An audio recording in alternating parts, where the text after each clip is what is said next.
Welcome, I'm Bruce Munro, and with me is International Relations Specialist Professor Robert Patman, and this is Global Insight. In recent days, the police in Australia have raided the premises of the Australian Broadcasting Corporation and the home of a News Corp journalist. The two raids come on the heels of a new law brought into force in Australia last year, a law which journalists had warned could be used to try and silence news media and whistleblowers. Welcome, Robert. Morning, Bruce.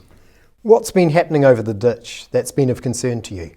Well, what's been of concern to me, and I think many other people, not least other news organisations like the BBC and Al Jazeera, is that a very respectable news network, ABC, its headquarters were raided by the Federal Police of Australia. This was an extraordinary raid because the individuals concerned, and there was more than 6 police who went through the computer files of a respected news agency in Australia. And it would appear they were targeting material related to the behaviour of Australian SAS forces, security services in Afghanistan over a year ago. It's slightly disturbing to me. This is the sort of thing you expect in an authoritarian regime, where a government moves against a news agency which has published stories which happen to be embarrassing to the government.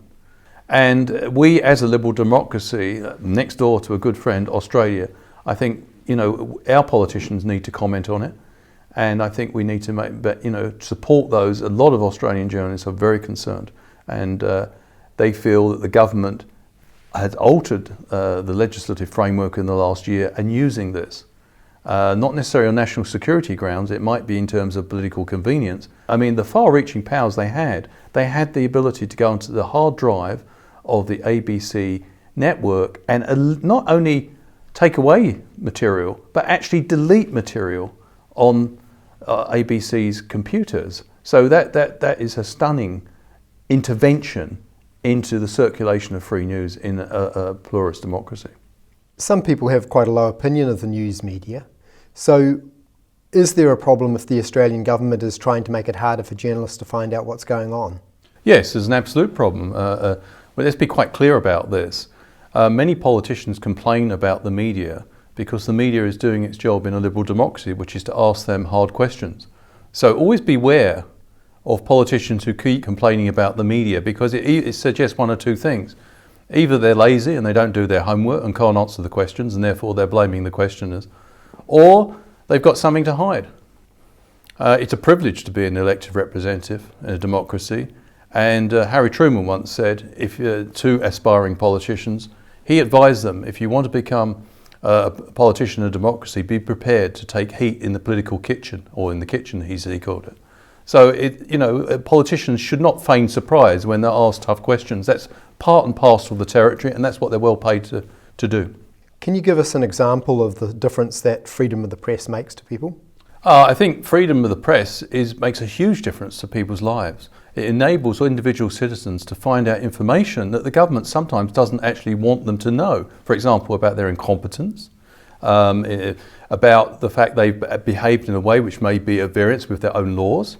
And this is important information for citizens. It's important that citizens have access to information which is robust and independent and is not censored by the government. It's always a mark of an authoritarian regime. The first thing they do when you get a military coup where you get a subversion of democracy is that the new authorities always take over the media. They want people to read what they want them to read.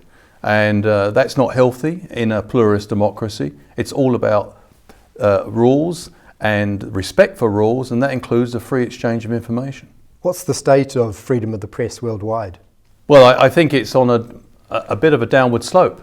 And one of the big concerns is that we have the rise of would-be authoritarian leaders in a number of countries. We have, for example, democratically elected leaders who persistently attack the press.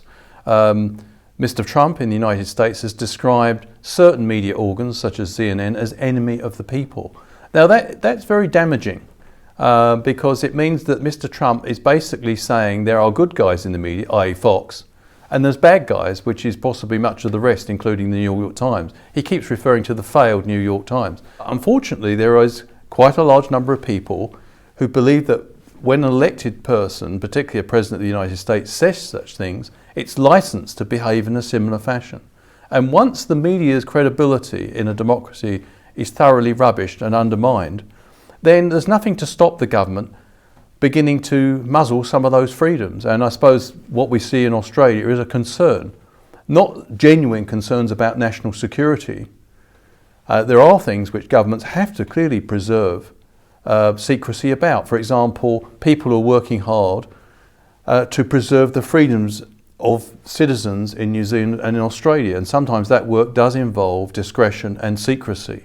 And if you revealed what they were doing, you would place not only their lives in danger, but you might also place the lives of innocent citizens in danger. It's striking that balance between genuine national security concerns and allowing the freedom of the press to go about its job in a reasonably free manner, but law-governed manner. How does New Zealand rate in these things? I think New Zealand does reasonably well. In this country, much of the printed media, at least, and much electronic media is owned by Fairfax. And I think the Rupert Murdoch's organisation, News Corp, owns about 45% of Fairfax. And we're lucky enough here in the ODT, we have a genuinely independent, I think it's the only independent news organisation in this country. And I think it's very important that we do have such independent organisations. Where to from here then? Well, it clearly challenges ahead. And we've seen these tendencies, these nationalist populist tendencies developing in the UK and the United States.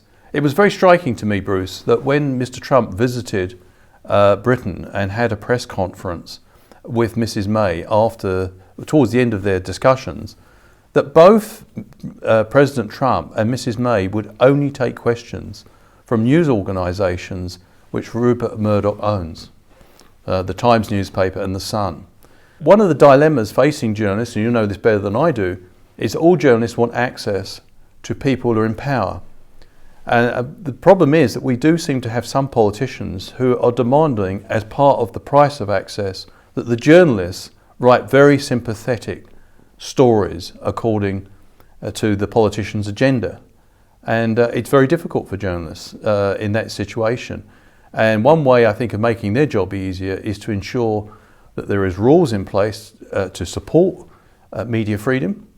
And maybe we could be more robust in both Australia and New Zealand in going down that route to enshrine legal protections for media organisations.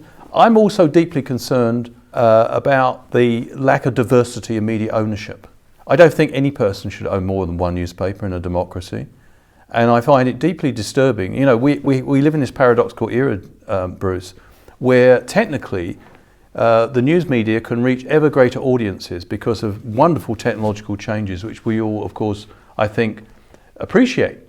But the concentration of news ownership or media ownership has actually reduced. So on the one hand, we have the ever greater ability to reach more and more people through social media and electronic media. On the other hand, the people controlling all this is fewer and fewer. And I think that is an issue that has to be resolved in the course of the 21st century. And you might say to me, well, isn't this a bit of an academic thing? It doesn't really affect real people's lives. It does. Take Britain. The issue of Brexit. There is factual information which is simply not available in a number of British newspapers. And so the British people as a large haven't been fully informed. For example, at the moment, there's a lot of discussion about the contenders for the Conservative leadership. They are not mentioning that two of the contenders, Boris Johnson and Michael Gove, belong to organisations, Vote Leave, which are now under police investigation. So instead of having the headlines that two Tory contenders were part of organisations under police investigation, we just hear about other things.